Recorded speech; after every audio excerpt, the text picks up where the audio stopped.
Hello friends, स्वागत है आपका अगस्त्य क्लासेस में। मैं शालू रानी। हम सेकंड चैप्टर कर रहे थे एसिड बेस और साल्ट वाला, वो कंप्लीट हो गया।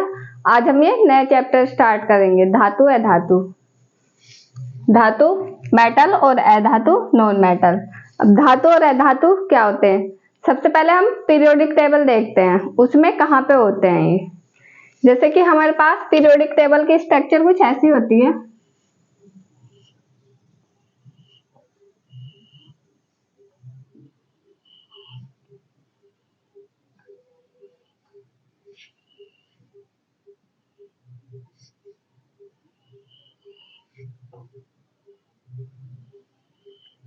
ये हमारे पास कुछ इस तरह की पीरियोडिक टेबल होती है, नीचे भी दो लाइनें होती है इसमें। अब इधर वाली जो ये दो लाइनें हैं, इनको एस ब्लॉक बोलते हैं।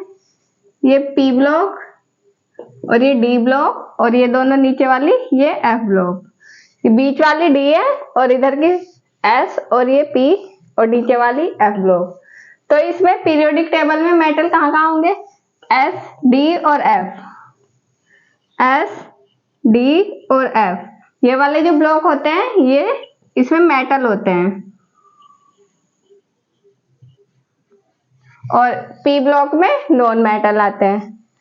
तो इस तरह से हम इसमें समझ सकते हैं कि एस, डी और एफ में मेटल आते हैं और पी में नॉन मेटल आते हैं।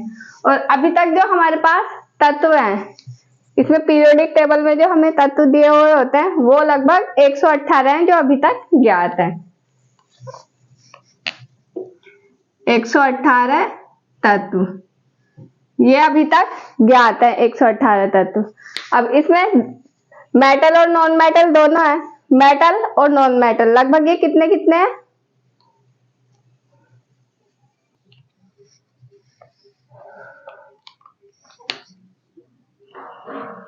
नब्बे 90 धातु और 22 अधातु।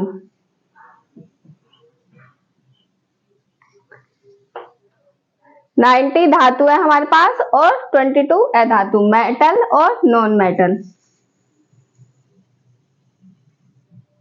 Metal, non metal. अभी तक हमें ये तत्व ज्ञात है। ये जो पीरियोडिक टेबल होती है इसमें टोटल तत्व तो 118 होते हैं, लेकिन जो एच, डी और एफ में जो तत्व है वो धातु है। धातु लगभग 90 होते हैं और अधातु 22। तो ये हमें पीरियोडिक टेबल में कहाँ पे धातु और अधातु होते हैं इससे हमें पता लगा सकते हैं। एच, डी और एफ में धातु ये लगभग 90 होते हैं और पी में अधातु। अब ये जो पीरियोडिक टेबल है इसको दो पार्ट में डिवाइड किया गया है। जैसे ये जो सीधी लाइन है ऐसे काउंट करेंगे उनको ग्रुप बोलते हैं, और ऐसे काउंट करते हैं तो उसको पीरियड बोलते हैं। तो ग्रुप कितने होंगे और पीरियड कितने हैं इसमें? तो ग्रुप कितने होते हैं इसमें? ग्रुप 17 और पीरियड 8। तो ये पीरियोडिक टेबल है। इसमें हमने ये सब समझ लिया कि इसमें लगभग 118 तत्व अभी तक ज्ञात है। इसमें 90 धातु होते हैं और 22 अधातु। धातु एच, डी, एफ में होते हैं और पी में अधातु होते हैं। अब इसको जब हम देखते हैं तो इसको दो पार्ट में डिवाइड करते हैं, ग्रुप और पीरियड में। ऐसे सीधी लाइनें काउंट करते हैं तो वो ग्रुप आएगी, और ऐसे आगे काउंट करते हैं तो उसको पीरियड बोलते हैं। तो सीधी काउंट करते हैं तो ग्रुप होते हैं लगभग 17। इसमें 17 ग्रुप होते हैं टोटल, और पीरियड 8 होते हैं। तो ये हमारे पास पीरियोडिक टेबल आती है। इसमें हम देख सकते हैं कि कहाँ धातु होते हैं और कहाँ अधातु होते हैं। अब उसकी थोड़ी थ्योरी समझ लेते हैं, डिटेल में समझ लेते हैं कि धातु कौन से होते हैं और अधातु कौन से होते हैं। हमने पीरियोडिक टेबल में तो देख लिया कि धातु और अधातु कहाँ कहाँ पाए जाते हैं और ये लगभग कितने होते हैं संख्या में। लेकिन अब हम इनके बारे में समझ लेते हैं कि कौन धातु होते हैं और कौन अधातु होते हैं। मतलब कोई भी हमारे पास तत्व है तो उसकी पहचान कैसे करते हैं कि वो धातु है या अधातु है। तो धातु क्या होते हैं? आपने अधिकतर घरों में देखा होगा जो ठोस वस्तुएं होती हैं, कुछ ठोस वस्तुएं होती हैं और चमकीली होती है, उनमें कुछ शाइनिंग होती है। जैसे कि एल्यूमिनियम, स्टील के जो बर्तन होते हैं ये भी धातु के होते हैं। और जो ये लाइट के वायर रहते हैं उसके अंदर जो तांबे का तार होता है वो भी धातु होता है। गोल्ड और सिल्वर ये भी धातु होते हैं। मतलब ये कठोर होते हैं और इसमें कुछ शाइनिंग रहती है, और इनको जैसे हम पीट के किसी चादर या किसी तार के रूप में चेंज कर सकते हैं। मतलब ये आघात को झेल सकते हैं, इस पे अगर हम कुछ मारे तो उसको वो झेल जाते हैं। तो उससे हम कोई चादर बनानी हो तो वो बना लेते हैं, या फिर कोई वायर बनाना हो तो वो भी बना लेते हैं। तो धातुओं में वही आता है। इस तरह से हम धातु या अधातु की पहचान करते हैं कि धातु में कौन से आएंगे और अधातु में कौन से आएंगे। तो धातु में देखते हैं धातु क्या होते हैं। वे पदार्थ जो कठोर होते हैं, ठोस होते हैं, हार्ड, चमकीले होते हैं, इनमें कुछ शाइनिंग होती है। अघात वर्धनीय मतलब अगर हम उस पर मारते हैं तो वो उसको झेल जाता है, उसको झेल के या तो पतली चादर में चेंज कर रहे हैं तो उसमें चेंज होएगा, या तार में चेंज कर रहे हैं तो उसमें हो जाएगा। तन्य मतलब तार बना लेते हैं, उसको खींच के लंबा हो जाता है वो। ध्वानिक इससे यहाँ पे ये समझ में आता है कि अगर हम किसी भी धातु पे मारते हैं, जैसे कि स्कूल में बैल बजती है, वो एक धातु की रहती है, उस पर अगर हम मारते हैं तो उसमें एक साउंड आती है, ध्वनि आती है, तो ये ध्वनिक होते हैं। ऐसे ही मंदिर में भी बैल बजती है, मंदिर में ऊपर जो बैल टंगी रहती है उसको बजाते हैं, उसमें भी साउंड आती है, वो भी मेटल की होती है। तो ये ध्वनिक होते हैं। और ऊष्मा व विद्युत के सुचालक होते हैं। धातु ऊष्मा और विद्युत के सुचालक होते हैं, मतलब इसमें से इलेक्ट्रिसिटी और हीट, ऊष्मा और विद्युत, ये हीट और ये इलेक्ट्रिसिटी फ्लो होती है, धातु कहलाते हैं। तो ये धातु की डेफिनेशन है। वे पदार्थ जो कठोर, चमकीले, आघात वर्धनीय, तन्य, ध्वनिक और ऊष्मा और विद्युत के सुचालक होते हैं, धातु कहलाते हैं। अभी यहाँ पे कुछ इस एग्जाम्पल लिखे हैं, जैसे सोडियम का फॉर्मूला होता है Na, potassium K, magnesium Mg, लोहा Fe, calcium Ca, aluminium Al, barium Ba, ये सब धातुएं हैं।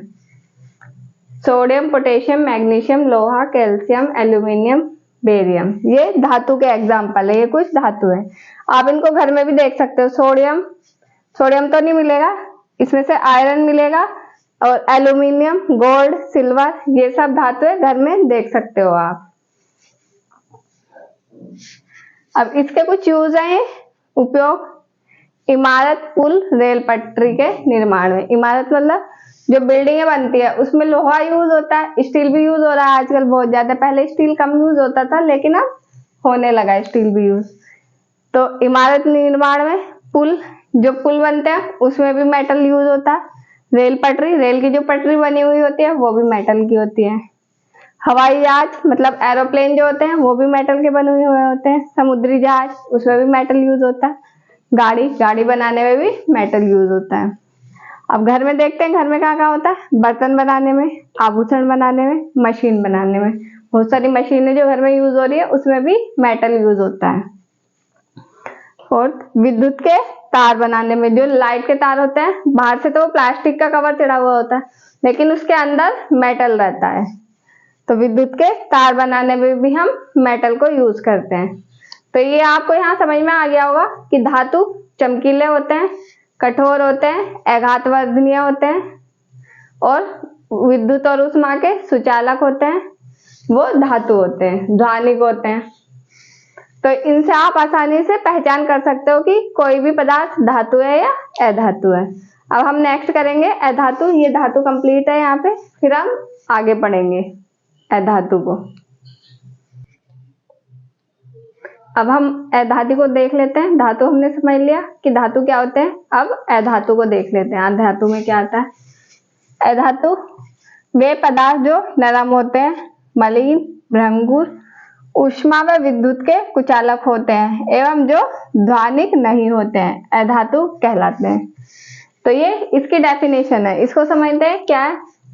वे पदार्थ जो नरम होते हैं, धातु कठोर होते हैं, ये नरम होते हैं, और मलिन होते हैं। मलिन मतलब धातु चमकीले होते हैं लेकिन इनमें चमक नहीं होती। भंगुर मतलब वो जो धातु थे वो आघात वर्धनीय, मतलब किसी अगर उस पर कुछ मारते थे तो वो उसको झेल लेते हैं, मतलब उसकी चादर बन जाती है या तार बन जाता है। लेकिन अगर अधातुओं में कोई मारेंगे तो वो झेल नहीं पाते, इसलिए उसको भंगुर बोलेंगे। तो वे पदार्थ जो नरम, मलिन और भंगुर। ऊष्मा और विद्युत के कुचालक, मतलब इसमें ऊष्मा और विद्युत प्रवाहित नहीं होती। एवं जो ध्वनिक नहीं होते। ध्वनिक नहीं होते इसका मतलब है कि अगर उस पर हम मारते तो उसमें से कोई साउंड नहीं निकलेगी, ध्वनिक नहीं होंगे, अधातु कहलाते हैं। तो ये अधातु की डेफिनेशन होगी, ये समझ में आगे हो गया आपको सारे शब्द। वे पदार्थ जो नरम सॉफ्ट होते हैं, मलिन मतलब इनमें चमक नहीं होते, भंगुर मतलब ये आघात को झेल नहीं सकते, ऊष्मा में विद्युत के कुचालक होते हैं, मतलब ऊष्मा और विद्युत प्रवाहित नहीं होती, एवं जो ध्वनिक नहीं होते, इन पे मारने पर इन पे कोई साउंड नहीं निकलती, अधातु कहलाते हैं। तो ये अधातु होते हैं। अब ये इसके कुछ एग्जाम्पल दिए हुए हैं, जैसे oxygen, hydrogen, nitrogen, sulphur, phosphorus, fluorine, chlorine, bromine, iodine, ये सब अधातु के एग्जाम्पल हैं। Oxygen, hydrogen, nitrogen, sulphur, phosphorus, fluorine, chlorine, bromine, iodine.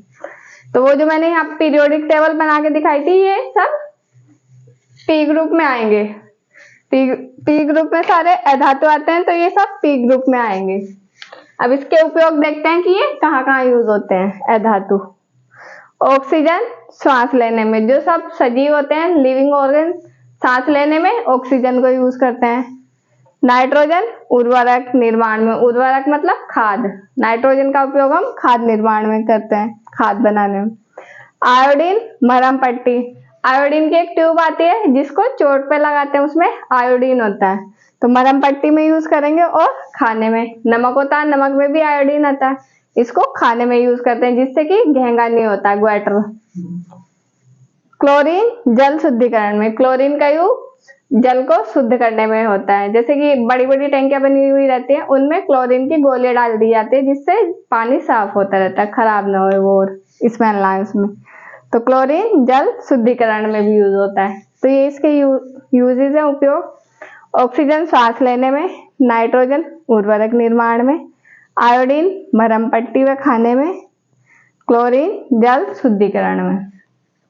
तो ये अधातु हो गया। धातु और अधातु हमने दोनों समझ लिया कि धातु किस तरह के होते हैं और अधातु किस तरह के होते हैं। एक बार हम इनमें अलग अलग डिफरेंस भी लिख लेंगे कि धातु और अधातु में क्या क्या अंतर होता है। तो ये अधातु आपको समझ में आ गया। अब हम इनका अंतर समझ लेते हैं कि इनमें क्या अंतर होता है। अलग अलग लिखेंगे तो एक साथ वो अच्छे से समझ में आ जाएगा कि धातु में क्या होता है और अधातु में क्या होता है।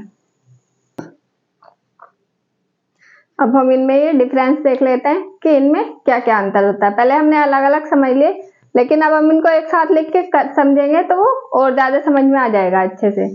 तो इनको देखते हैं अब एक साथ, धातु और अधातु। इधर धातु की प्रॉपर्टी लिखी है और इधर अधातु की।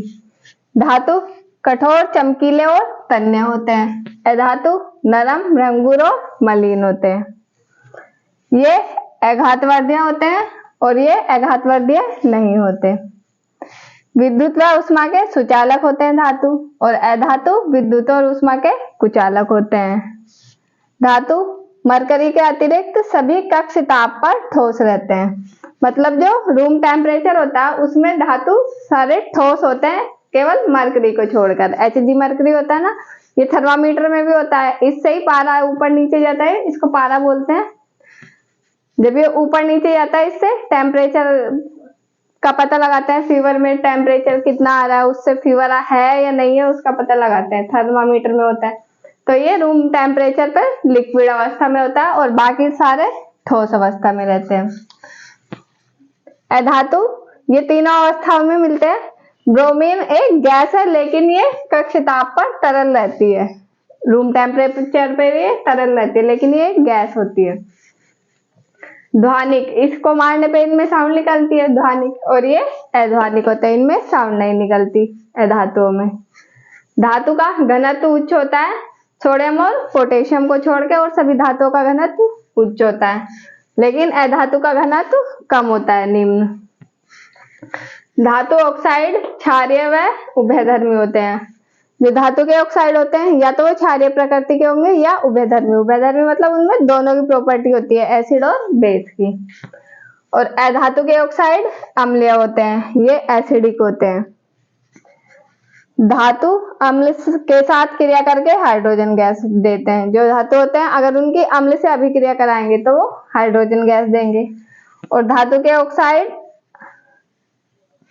अधातु आएगा यहाँ पे, अधातु के ऑक्साइड, अधातु ऑक्साइड अम्ल से क्रिया करके हाइड्रोजन गैस नहीं देते। ये तो अम्ल धातु अम्ल से क्रिया करके हाइड्रोजन गैस दे देते, लेकिन इसके जो ऑक्साइड होते हैं धातु के अम्ल से क्रिया करके हाइड्रोजन गैस नहीं देंगे। तो ये आज की क्लास में इतना ही था। हमने धातु और अधातु को अच्छे से समझ लिया है। पीरियोडिक टेबल में भी देख लिया कि कहाँ पे धातु आते हैं और कहाँ अधातु आते हैं, उसमें कितने ग्रुप होते हैं, कितने पीरियड होते हैं, कितने तत्व अभी तक ज्ञात हैं, कितने धातु हैं, कितने अधातु हैं। तो ये सब हमने आज अच्छे से समझ लिया। ये डिफरेंस भी कर लिया हमने, इससे और अच्छे समझ में आ गया होगा, क्योंकि दोनों एक ही जगह जब आंखों के सामने दिखते हैं ना, धातु और अधातु, तो उससे वो और अच्छे से क्लियर हो जाता है। तो आज की क्लास में इतना ही था, बाकी हम नेक्स्ट क्लास में करेंगे। इसको अच्छे से समझ लेना, 2-3 बार क्लास देख के, ये अगर आप देखोगे इसको 2-3 बार क्लास को रिपीट करोगे तो ये आपको अच्छे से लर्न भी हो जाएगा। तो आज की क्लास में इतना ही है। क्लास अच्छी लगी हो तो शेयर करें, लाइक करें, कमेंट करें और चैनल को सब्सक्राइब करें। Thank you.